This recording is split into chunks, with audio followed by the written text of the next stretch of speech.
Too much? Yeah, maybe. Hello!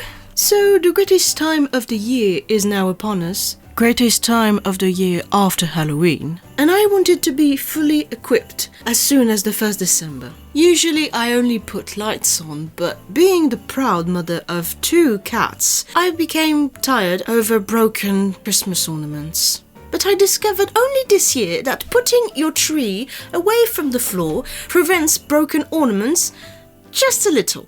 But having quite a little budget and also having a bit of free time on my hands, I thought maybe I could embroider some Christmas ornaments myself. And that's exactly what I did. 24 different pieces exactly. What I like about this idea is that I can create myself ornaments that reflect what I like and my passions, and all in all create some ornaments and a Christmas tree much more personal and that reflects my personality. I actually do see myself making a yearly routine of creating ornaments.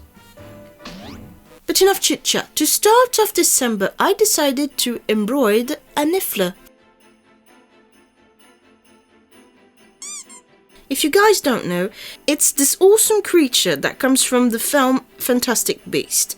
I particularly love that creature. I inspired myself particularly from this scene, and when he's in this position. So I did my best and ended up with something like this. Ta-da! I actually quite like him.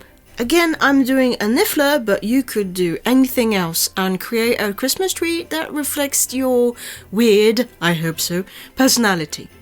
Let me show you how I did it. For the materials, you will need a hoop, a needle, some kind of sturdy fabric to go on the back of your embroidery, ribbon, fabric glue, transfer paper. An optional step is interfacing, I hope that's how you call it. I used it on the back of my embroidery to make it a bit more sturdy. And of course, very important, you're going to need a few embroidery threads. Let's go. Okay, first of all, you're going to want to trace out your design. Here is my Niffler that I have printed out. The colors are awful, but it's okay. We only need the shape.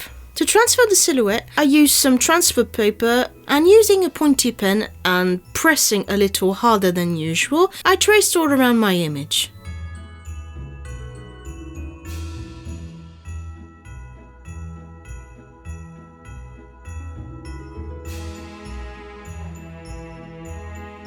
Now I had sort of a pattern and I could start embroidering. When I start on an embroidery project, I usually like to start with the contouring of my design just to make sure that the design doesn't shrink or changes shape. Sometimes I end up with my design slightly changing shape or going on the side, so I just noticed that going around helps me keep a good shape and in the end up with something that actually looks like what I wanted. And most of the time with all the contouring, I use 2 threads because for me it just makes the shape pop out a bit more. Then it took me quite a bit of time to figure out what colors to use for the hands, the top of the head and the sides and the bottom. And mostly the pink, for what type of pink to go on the rest of his paws and the top of his head, because it's like slightly dirty pink, I don't know.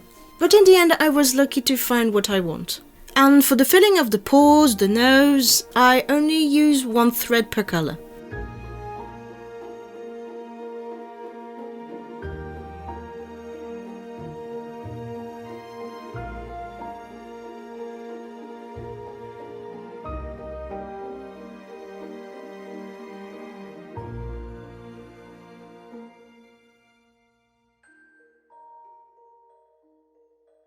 After that was done, it took me quite a while to do all the filling in black of the Niffler, but in the end, slowly but surely, I managed to get there. And I used 2 threads because I wanted his head to look a bit more inside and the fur to be a bit more thick.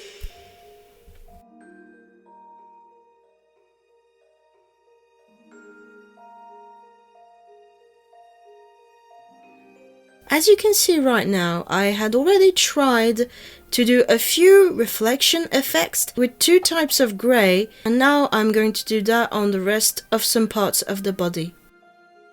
And that is all of our embroidery done.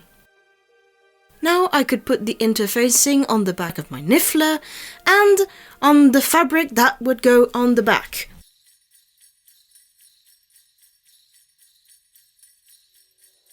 And slowly but surely I started cutting around my Niffler to end up in the end with as little fabric as possible.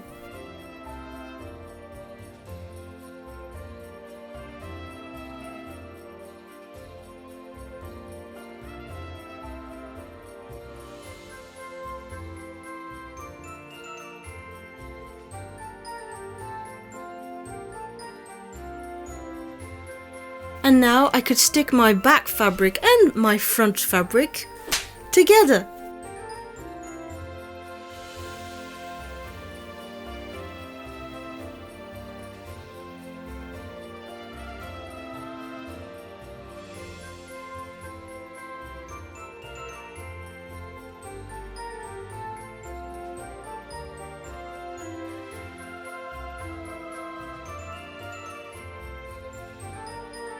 And our final step was just to cut out a piece of ribbon, make it in the shape of a hoop, and sew it at the back of our ornament.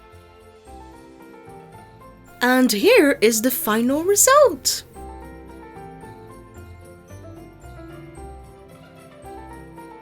I'm actually quite happy with how this little guy turned out.